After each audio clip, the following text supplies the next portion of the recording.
Bienvenue dans ce journal. À la une ce soir, lutte contre l'insécurité maritime. Des activités illicites menacent la sûreté des pêcheurs en haute mer.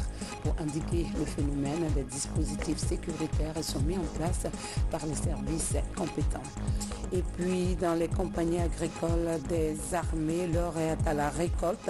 Partout, c'est la réussite malgré quelques difficultés signalées pendant les travaux champêtres. La récolte vient d'être lancée par le directeur des unités de production agricole. Des groupes électrogènes flambant neufs pour la ville de Cancan. C'est une promesse tenue du président de la République. L'acquisition de ces équipements va permettre d'améliorer l'accès à l'électricité aux populations de cette localité. Mesdames et messieurs, bonsoir et bienvenue dans cette édition d'information.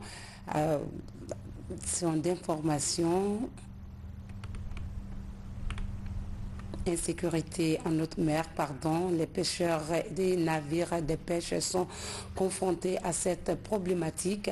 Pour endiguer le phénomène, des dispositifs sécuritaires sont mis en place par les services compétents pour assurer la sécurité en haute mer. Reportage Maurice Sidibé, Mamadi Terna, Kamisoko. Le légendaire débarcadère de Boulbéné dans la commune de Kaloum. Le rythme des activités est toujours intense. Alassane est l'un des pêcheurs artisanaux les plus fréquents sur mer. Sur les vagues de ses eaux, lui et ses camarades veillent à échapper aux pirates des mers.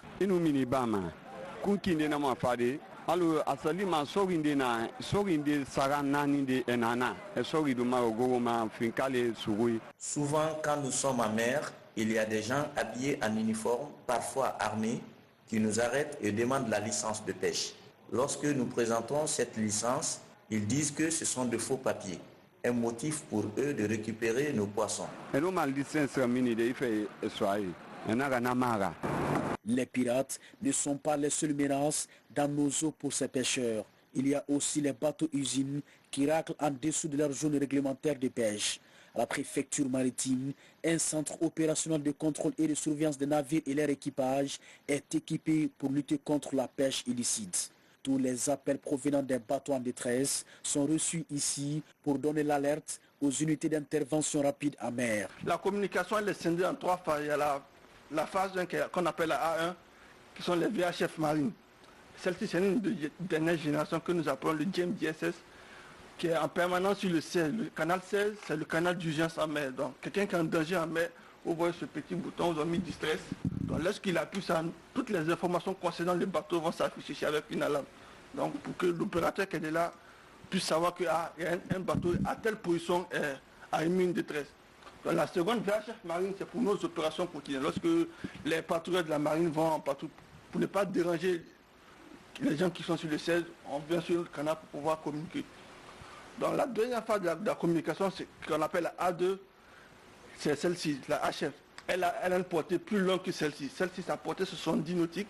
Celle-ci, elle va beaucoup plus loin. Donc avec celle-ci, on peut communiquer avec la Sierra Leone et la Guinée-Bissau. Dans ce combat pour la sécurité en mer, la préfecture maritime travaille de concert avec le Centre national de surveillance des pêches et la Marine nationale. La principale difficulté reste encore le retard mis avant l'intervention de l'unité lors des attaques. Une question de logistique. Nous avons au niveau de Soro et vous voyez au parti de Boulbéné, vous pouvez voir un regroupement de navires. C'est cette zone que nous avons adoptée comme lieu de regroupement des navires. Donc c'est l'occasion encore de réitérer aux différents armateurs que les navires acceptent de se regrouper. Parce qu'isolés, vous êtes vulnérables. Vous pouvez être facilement attaqué. Et le temps qu'on aille pour vous porter secours, généralement, est souvent long, selon la distance à laquelle vous vous trouvez. Courant de l'année 2019, 3 cas de brigandage en mer ont été enregistrés contrairement aux années précédentes où la situation était plus critique. La dissuasion fait ses effets et rassure les pêcheurs artisanaux. Ces dernières années, la Guinée est le seul pays de sa zone à réussir à maintenir les attaques dans ses eaux. Les efforts sont cependant à renforcer. Les pirates rôdent toujours. Le ministre de la Sécurité et de la Protection civile a tenu un rassemblement général au sein de sa juridiction. Au cours de cette cérémonie, Albert Damanta Camara invite ce corps à s'impliquer pour relever le défi de sécurisation des personnes et de leurs biens. Morikaba. Au ministère de la Sécurité et de la Protection civile, avec le chef du département, s'est tenu les 2 premiers rassemblements généraux de l'année 2020. Ici, dans la cour du ministère, ce sont les directions générales de la police nationale et des renseignements internes qui reçoivent le patron de la sécurité.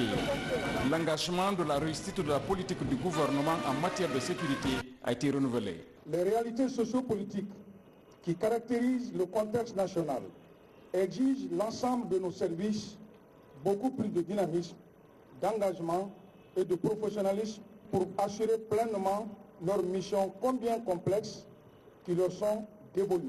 Vous pouvez être rassurés de notre engagement à vous accompagner très efficacement dans l'exercice de votre fonction à la tête du département pour mériter davantage la confiance du chef de l'État. À la protection civile, les soldats du feu ont la même détermination. Pour y arriver, le renforcement des capacités opérationnelles du service est plus qu'une nécessité. Les unités opérationnelles de la Direction générale de la protection civile sollicitent l'obtention de certains engins et matériels suivants. Des camions d'incendie de grande capacité, les camions à échelle, les ambulances pour le transport des victimes vers les centres hospitaliers, 8 forages avec réserve d'eau pour les services d'incendie et de secours de Matoto, Kindia, Mamou, Kankan, Boké, Farana et Zérekore. Un forage avec réserve d'eau pour l'unité de protection civile de Kankan. L'acquisition de ces matériels permettra de renforcer favorablement les capacités opérationnelles des services d'incendie et de secours et les unités de protection civile. Quelques semaines de collaboration avec les cadres et agents du ministère de la Sécurité et de la Protection civile, Damanta Albert Camara se dit satisfait de leur soutien. Vous l'avez dit, la devise des sapeurs-pompiers, c'est sauver ou périr. Et pour ça, c'est le courage et le dévouement. Pour accomplir cette mission, il faut que vous-même, vous soyez dans les conditions optimales de santé, de sécurité et d'équipement. Et l'engagement que je peux tenir pour vous ici, c'est celui de remonter fidèlement toutes vos revendications au président de la République, le président Alpha Condé, qui met un point d'honneur à faire de telle sorte que les Guinéens se sentent chaque jour un peu plus en sécurité. À l'occasion de ce premier rassemblement général, le personnel du ministère de la Sécurité et de la Protection civile a réitéré son engagement à faire la sauvegarde des personnes et de leurs biens, sa principale préoccupation. Dans les compagnies agricoles des armées, l'heure est à la récolte. La moisson a été bonne malgré quelques difficultés signalées. La campagne de récolte vient d'être lancée par le directeur général des unités de production agricole et agro-industrielle. Sergent Sana-chef Lamine Camara est notre correspondant de la presse militaire. Après 9 mois de dur labeur dans la mise en valeur de domaines cultivables, l'heure est à la récolte dans les compagnies agricoles des armées. En dépit des difficultés signalées par endroits dues aux inondations et la dévastation des champs de riz par les chenilles, le directeur général des unités agricoles et agro-industrielles se frotte les mains quant à la réussite de la campagne agricole 2019. Nous avons pu réaliser la superficie que vous voyez ici, avec un peu de difficulté, puisque à Monchon, tout le monde avait vu l'attaque des chenilles au niveau des champs. Mais grâce à l'appui de l'autorité militaire, et sans oublier le ministère de l'Agriculture au travers du département de la protection des végétaux, qui ont voulu bien nous apporter les produits qu'il faut pour traiter le riz. À Monchon, le riz a parfaitement très bien donné. Nous nous sommes donné d'abord l'idée de faire des repartitions. Nous avons les conducteurs, nous avons les mécaniciens. Nous avons ceux qui suivent la récolte parce qu'il faut mettre dans les sacs et envoyer au magasin. Donc au magasin, il y a des éléments là-bas aussi qui sont prêts à vanner. Pour faciliter la récolte, les moissonneuses-batteuses et les populations civiles sont mises à contribution. À la compagnie agricole de Koundian, ce sont plus de 600 hectares de riz qui sont cultivés. 100 hectares à Dingiraya, 50 hectares à Tindo et 90 hectares à Monchon. Mais je voudrais, au nom de mes chefs hiérarchiques, encourager ces jeunes qui sont là. Le travail champêtre, ce n'est pas un travail facile. L'agriculture, c'est un secteur technique, mais aussi un secteur économique. Un secteur technique parce qu'il faut avoir de l'expertise, il faut avoir des hommes, des ingénieurs.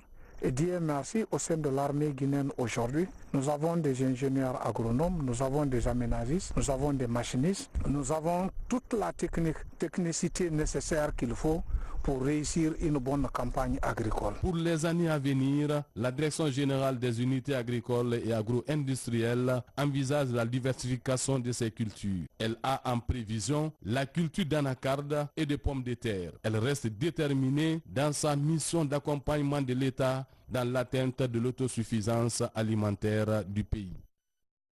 Suite à la déclaration du GOA demandant aux commerçants à fermer boutique ce lundi 6 janvier, les associations patronales de Guinée invitent tout un chacun à favoriser un climat propice aux affaires et à préserver la paix. C'était à la faveur d'une déclaration, suivait le porte-parole des associations patronales de Guinée. Au micro de Terna Kamisoko. Considérant que les organisations patronales de la République de Guinée sont fondées sur la promotion des droits fondamentaux au travail. Considérant que les organisations patronales signataires de la présente déclaration enregistrent avec beaucoup d'appréhension les interventions de tous bords dans la presse. Considérant que les bureaux exécutifs des organisations patronales, à l'unanimité, perçoivent les dangers qui s'attachent aux appels du GOA, appels évoquant les pratiques concourant à la destruction du tissu économique et social susceptible d'entraîner des troubles mettant en mal la quiétude nationale.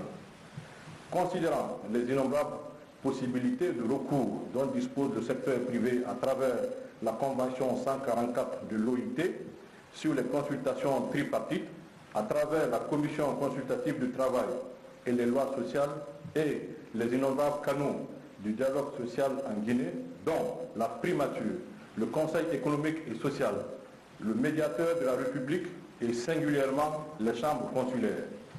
Les organisations patronales connues sous les dénominations Confédération patronale des entreprises de Guinée, CEPEG, Patronat de Guinée, PAG, le Conseil national du patronat guinéen, CNP, Guinée, condamnent tout acte et tout propos de nature à perturber la quiétude nationale et recommande aux acteurs sociaux, politiques et au gouvernement à privilégier le dialogue, instrument indispensable pour le développement national et les investissements privés. Nous appelons le gouvernement à garantir la sécurité des populations, des opérateurs économiques et du secteur privé. Nous rappelons que les trois organisations patronales, structures faîtières de toutes les organisations socio-professionnelles, sont les seules habilitées à exprimer au nom du secteur privé guinéen. Fait à Conakry le 4 janvier 2020. Pour améliorer l'accès aux infrastructures sociales de base, Siredo, dans la sous-préfecture de Mafran, préfecture de Kissidougou, vient de bénéficier d'un poste de santé du siège de la mairie et le bureau du syndicat des transporteurs routiers. Reportage à ça à Marathon. Accompagné des autorités régionales et préfectorales, Lamine Camara est accueilli par les habitants de son village, mobilisés pour lui exprimer leur reconnaissance. Cet ingénieur en fonction au ministère de la Ville et de l'Aménagement du territoire vient de construire plusieurs infrastructures pour sa communauté. Parmi ses réalisations figure un poste de santé et le logement du chef du dit poste.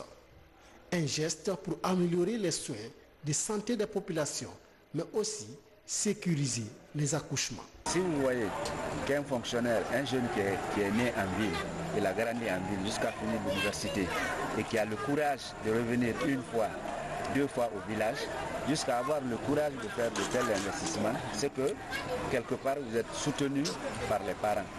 En plus du poste de santé, ses fils ressortissants du district de Sirkourdou, sous-préfecture de Manfran, préfecture de Kissidougou, a aussi réalisé un siège pour sa commune et un bureau pour le syndicat des transporteurs routiers.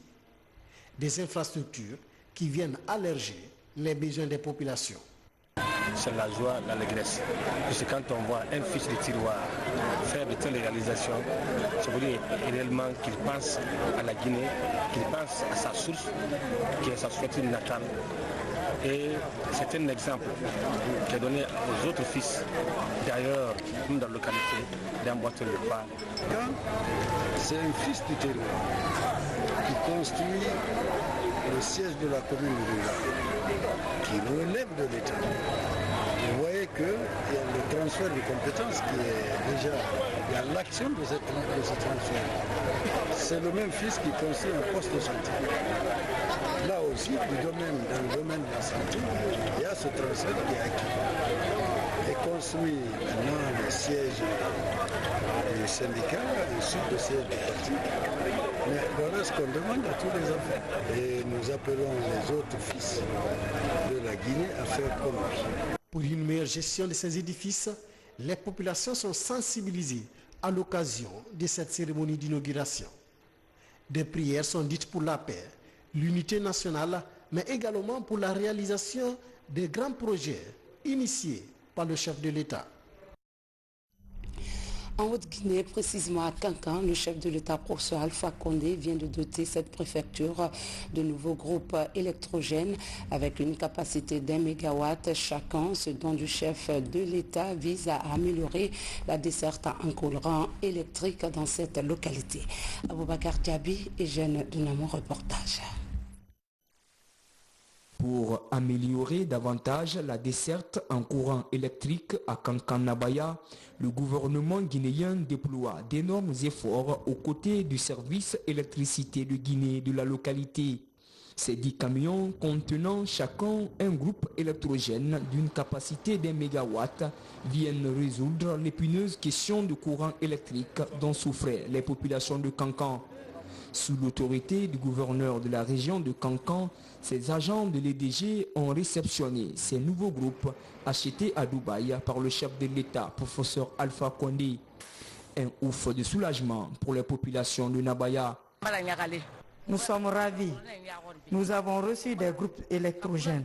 Actuellement, il y a le courant jusqu'à 1h du matin. Nous voulons que ça s'améliore toujours. Nous remercions le président.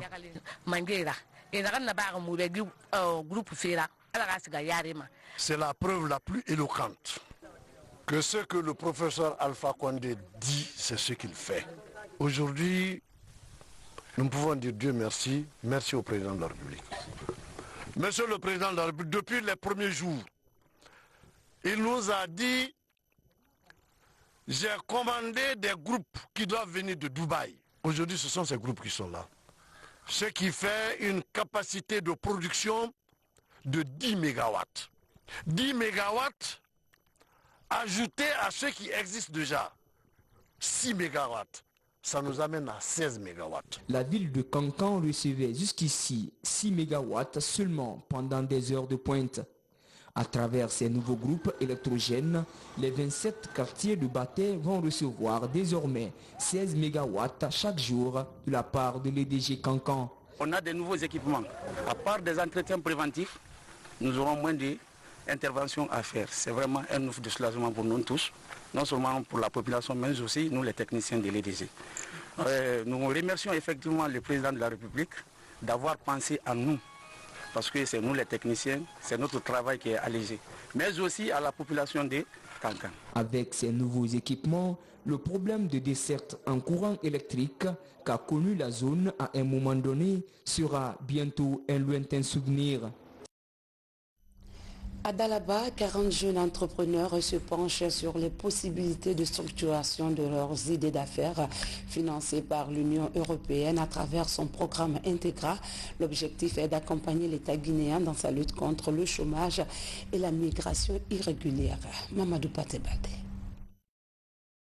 Selon le constat des agents en développement du programme des Nations Unies, la plupart des jeunes porteurs de projets ont besoin d'une réorganisation pour réaliser des idées de projets.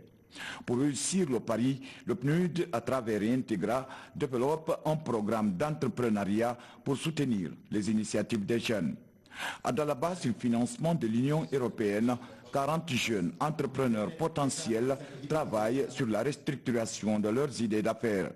Un programme ambitieux qui vise à accompagner 500 jeunes entrepreneurs à travers des incubateurs le long de l'axe Conakry-Lapi. La finalité de cet atelier, c'est que les jeunes déjà en puissent peaufiner leurs idées d'affaires, les aider à structurer leurs idées d'affaires pour que ça puisse être quelque chose qui répond à un besoin autour duquel ils peuvent construire un projet entrepreneurial solide et pérenne. Le deuxième objectif, c'est que le jeune aussi au terme puisse faire un pitch de son projet, qui puisse le présenter d'une manière structurée à un partenaire. Le thème d'idéation et créativité entrepreneuriat répond au souci de qualification des projets porteurs à fort potentiel de croissance et création d'emplois. Une idée innovatrice que le programme Integra compte poursuivre grâce à l'appui technique et financier de l'Union européenne. Une manière pour ses partenaires au développement d'appuyer le gouvernement dans ses efforts de lutte contre l'immigration clandestine et le chômage des jeunes dans la zone d'intervention du projet. C'est de s'approcher à eux pour qu'ils t'aident à mettre un bon projet, parce qu'il faudrait pas, oui, l'idée peut être bonne et tout, mais il se peut que l'idée ne s'adapte pas au milieu. Je pense qu'avec ce projet, ils vont s'auto-employer. J'encourage les jeunes à entreprendre. Pourquoi? Parce que les entreprises ne pourront pas absorber toute la demande d'emploi qui est là. Donc le fait d'entreprendre pousse en quelque sorte à être autonome. D'ici à 2022, la fin du projet, le programme Integra et le PNUD s'engagent à soutenir 200 entreprises et faciliter l'insertion socio-professionnelle de 1000 jeunes de 18 à 35 ans dans des métiers urbains et ruraux afin de créer leurs propres projets qui répondent mieux aux besoins des populations. Grâce à l'Union européenne et au PNUD, ils aident la jeunesse aujourd'hui à se prendre en charge en créant les entreprises.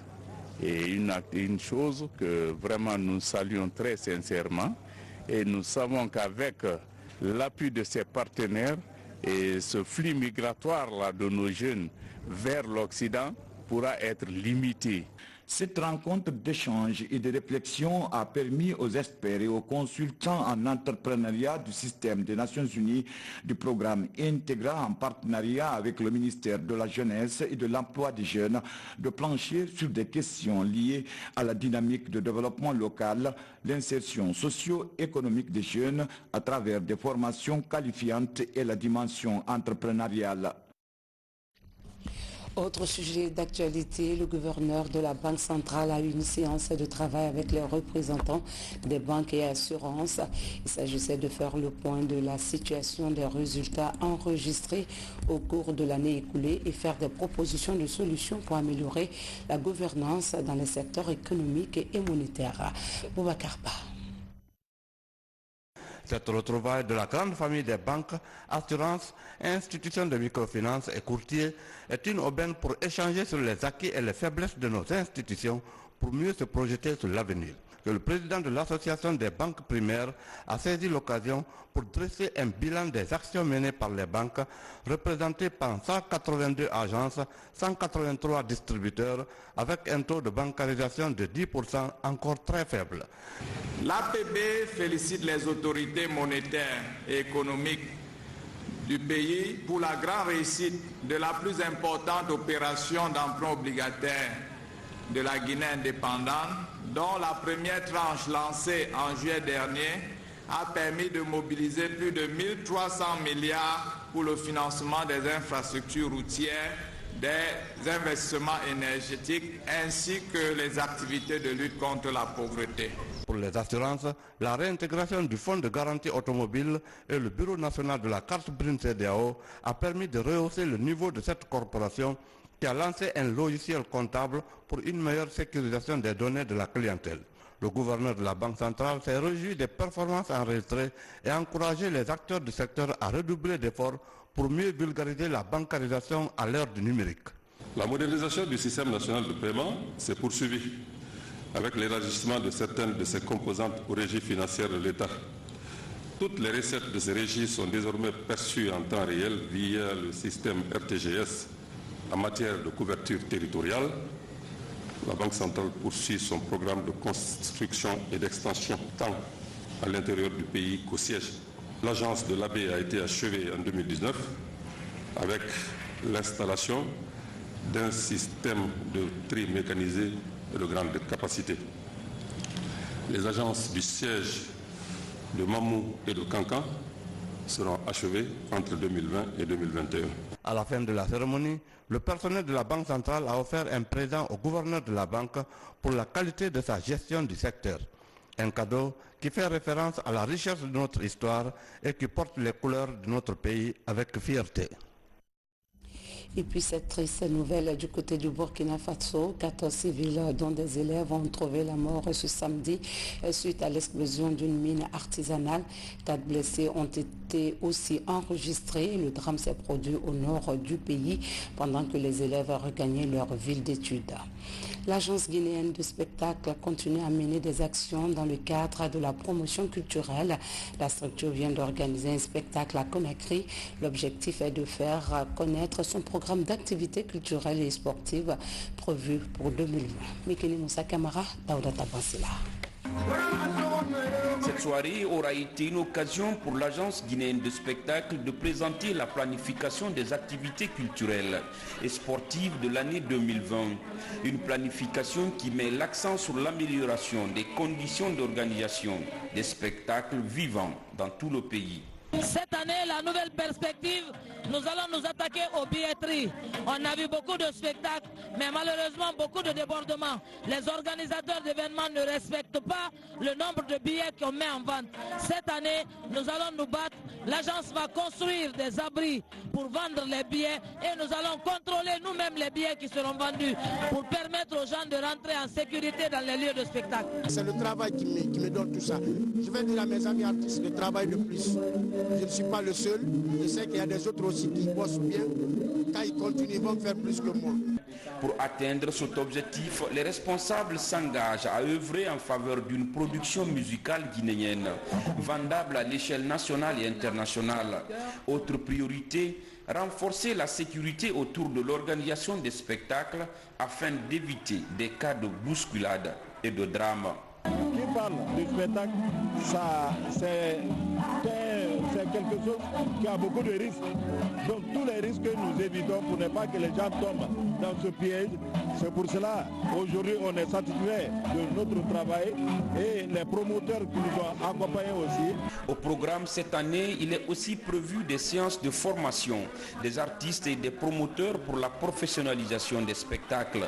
L'agence envisage des sanctions contre les promoteurs non agréés. C'est la fin de cette édition. Merci de votre aimable attention et restez avec nous pour la suite des programmes de la télévision nationale. Bon week-end à tous.